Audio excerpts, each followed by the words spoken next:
Hey guys, welcome back to our channel. நான் உங்கள் rider Surya. So இன்றைக்கி வந்து பார்த்திங்கன்னா ஒரு புது வீடியோ. என்னென்னா, நிறைய பேர் போட்டிருப்பாங்க, இருந்தாலும் நம்மளோட கமெண்ட் பாக்ஸில் வந்து இருந்த இதுதான். ஸோ ப்ரோ, மோட்டோ விளாக் பண்ணுற செட்டப் கேமராவில் வந்து பார்த்திங்கன்னா நான் வந்து ஆங்கிள் ஃபிக்ஸ் பண்ணுறேன், ஆனாலும் வந்து கேமரா அப்படியே மூவ் ஆகிடுது, கீழே இறங்கிடுது, இல்லைனா அது எப்படி ஃபிக்ஸ் பண்ணணும் தெரியல, லூஸ் ஆகிட்டே இருக்குது, இந்த மாதிரிலாம் கமெண்ட் இருந்துச்சு. அப்புறம் எனக்கு கால் பண்ணி கேட்டிருந்தாங்க. ஸோ அவங்க எல்லாருக்கும் சேர்த்து இந்த வீடியோ மேக் பண்ணுறேன். அட்லீஸ்ட் ஒரு 5 நிமிட்ஸ்க்குள்ளே தான் இருக்கும். ஸோ ஃபுல்லாக பாருங்கள், கண்டிப்பாக உங்களுக்கு யூஸ்ஃபுல்லாக இருக்கும். சேனலுக்கு யாராவது புதுசாக வந்துருந்தீங்கன்னா மறக்காம சேனல் சப்ஸ்கிரைப் பண்ணிடுங்க. நான் உங்கள் ரைடர் சூர்யா. ஸோ நம்ம சேனல் பார்த்தீங்கன்னா ட்ராவல் வீடியோ, ட்ராவல் போகிறதுக்கான அட்வர்டைஸ்மெண்ட்டு, அட்வைஸு, ஸோ இந்த மாதிரிலாம் இருக்கும். என்னென்ன பண்ணலாம், எங்கெங்கே போகலாம், இந்த மாதிரிலாம் பார்த்தீங்கன்னா சின்ன சின்ன வீடியோஸ் போட்டுட்ருப்போம். ஸோ போன ஒரு ஷார்ட்ஸ் போட்டிருந்தேன், பயங்கர ரெஸ்பான்ஸ் இருந்துச்சு. அந்த ஷார்ட்ஸில் நிறைய பேர் கால் பண்ணி சூப்பராக இருக்குது ப்ரோ, இந்த மாதிரி இதே கண்டென்ட்டில் கொண்டு போங்க, வேறு லெவலில் இருக்கும் அப்படின்னாங்க. ஸோ பார்க்கணும்னு நினைக்கிறவங்க பாருங்கள், செம்மையாக இருந்துச்சு, எனக்கே ரொம்ப பிடிச்சிருந்து. பட் இந்த மாதிரி நிறைய பேர் பண்ணுறாங்க, இருந்தாலும் நீங்கள் பண்ணுங்கள், சூப்பராக இருக்கும் உங்களோட வாய்ஸ்க்கு அப்படின்னாங்க. ஸோ நம்ம வாய்ஸ்க்கு நிறைய ஃபேன்ஸ் இருக்காங்க. ஸோ யாராவது இருந்தீங்கன்னா கமெண்ட் பாக்ஸில் கமெண்ட் பண்ணி போங்க.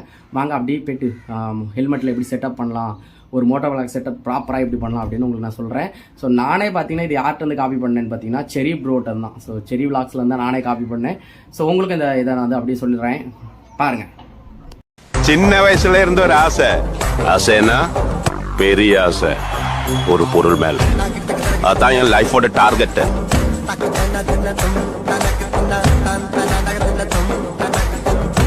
பார்த்தீங்கன்னா என்னோட எஸ்எம்கே ஹெல்மெட். ஸோ எஸ்எம்கேல இது வந்து 5500 வாங்கியிருந்தேன். ஸோ இந்த ஸ்டாப் வந்து பார்த்தீங்கன்னா 250 வாங்கியிருந்தேன். இந்த ஜே மவுண்ட் தனியாக தான் வாங்கியிருந்தேன், சரிங்களா? ஏன்னா என்னோட இது வந்து டேமேஜ் ஆயிடுச்சு, உடஞ்சிருச்சு. ஸோ இது வந்து எப்படி ப்ரோ வந்து டேமேஜே இல்லாமல் ப்ராப்பராக நிற்க வைக்கணும். ஏன்னா சில பேருக்கு இந்த கேமரா வச்ச உடனே வெயிட் தாங்க முடியாமல் ஹெல்மெட்லேருந்து அந்த அடாப்டர் வந்து தனியாக இறங்கிடும். அப்படி பண்ணாமல் கொஞ்சம் நீட்டாக அதில் என்னால் தெளிவாக ஃபிக்ஸ் பண்ணிடணும். ஏன்னா எனக்கு சில பேர் கேமரா மாட்டிட்டு பயப்படுவாங்க, இப்படி உளுந்துருமான்னு. ஸோ அந்த மாதிரி விழாமல் இருக்கிறதுக்கு 2-3 வழி இருக்குங்க. ஒன்று இதுலேயே மவுண்ட் வச்சு, சரிங்களா, இந்த ஜே மவுண்ட் மாதிரி ஒரு அடாப்டர் அந்த மவுண்ட் இருக்கும். ஸோ அந்த மவுண்ட் வச்சுட்டு அதை எம்சியில் போட்டு ஒட்டிட்டிங்கன்னா இதிலே நின்று கூட என்ன இது பிரச்சனை வந்தாலும் உடையாது. அது எனக்கு எப்படி தெரியும்னா, என்னோட இதே இதில் வந்து நான் ஒட்டிட்டு ரிட்டன் உடச்சி எடுக்கும்போது நான் பட்ட கஷ்டம் எனக்கு தெரியும். பயங்கர ஸ்ட்ராங். அதுக்கப்புறம் தான் இது வாங்கினேன். இது என்னோட ஃப்ரெண்டுக்குள்ளது, சரிங்களா? ஸோ இதில் வந்து இந்த மாதிரி இருக்கும், தெரியுதா? இதை வந்து ஹெல்மெட்டுக்கு மேலே போட்டுங்க. ஸோ இங்கே 2 வால் மாதிரி இருக்கும். ஸோ இந்த வாலுக்கு இந்த சைடில் ஒரு வால் இருக்கும், சரிங்களா? இங்கே மாட்ட வேண்டிய வால் இருக்கும். பட் அதை எடுத்துகிட்டு போய் நீங்கள் இந்த இதில் மாட்டணும், சரிங்களா? நான் மாட்டிட்டு இது எப்படி இது பண்ணுறேன்னு நான் சொல்கிறேன் உங்களுக்கு.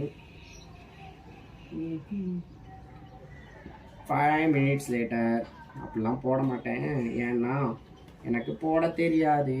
எடிட்டில் கொஞ்ச நாளில் கற்றுக்கிடுறேன், சரிங்களா? ஸோ இது இப்போ எப்படி இருக்கும் அப்படின்னா உங்களுக்கு நீங்கள் சொல்லி காமிச்சிடுறேன்.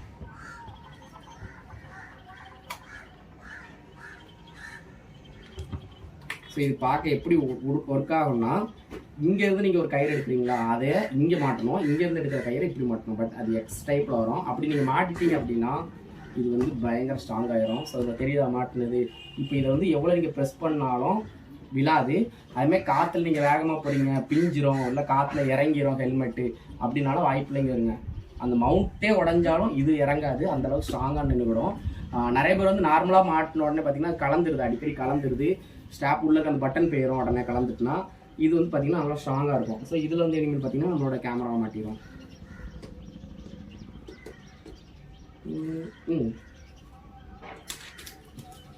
ஸோ இதுதான் என்னோட செட்டப்.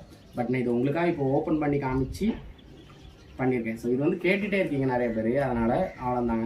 இப்போ இதுக்கு பதிலாக இதேமாரி இன்னொரு மவுண்ட் போட்டு மொபைல் வச்சுக்கலாம், சரிங்களா? அதுவும் என்கிட்ட இருக்குது, மொபைல் வச்சுக்கலாம், அப்படி நீங்கள் ரெக்கார்ட் எடுத்துக்கலாம். அதுக்கப்புறம் இது வந்து ரொம்ப முக்கியம், மைக்கு. ஸோ மைக் உள்ளே வைக்கணும். நான் வந்து கலத்திட்டேன், வெளியே எடுத்து வச்சிட்டேன். எனக்கு இனி பிறவை எடுத்து நான் உள்ளே வச்சுக்கிறேன். அப்படி வச்சிட்டிங்க அப்படின்னா நம்ம பேசுகிறதும் சரி, ரெக்கார்டும் சரி, வேறு லெவலில் இருக்கும். ஸோ குனிஞ்சி கடந்து ஓட்டுற மாதிரி எந்த பைக்காக இருந்தாலும் இந்த மாதிரி செட்டப் பண்ணுங்கள். நேராக இருந்து ஓட்டுற மாதிரினா கேமரா மேலே தூக்கி வச்ச மாதிரி பண்ணுங்கள், அதுதான் கரெக்டாக இருக்கும். எனக்கு இது பர்ஃபெக்டாக இருக்கும். ஓகேங்க, நம்ம வந்து தொடர்ந்து இந்த மாதிரி வீடியோஸ் டெய்லி போட்டுகிட்டே இருக்கும். நீங்கள் மறந்துடாமல் நம்ம சேனலுக்கு சப்ஸ்கிரைப் பண்ணிடுங்க, இந்த வீடியோ ஒரே ஒரு லைக் பண்ணிடுங்க. இந்த மாதிரி வீடியோஸ் தொடர்ந்து நம்ம சேனலில் வரணும் அப்படின்னா கமெண்ட் பாக்ஸில் கமெண்ட் பண்ணுங்கள். எத்தனை பேருக்கு பிடிச்சிருக்குன்னு தெரியல, பிடிச்சவங்க எல்லாமே லைக் பண்ணி போயிட்டீங்கன்னா தெரிஞ்சுக்கிறேன் எத்தனை பேருக்கு பிடிச்சிருக்குன்னு. ஓகேங்க, நாளைக்கு இன்னொரு வீடியோவில் பார்க்குறேன்.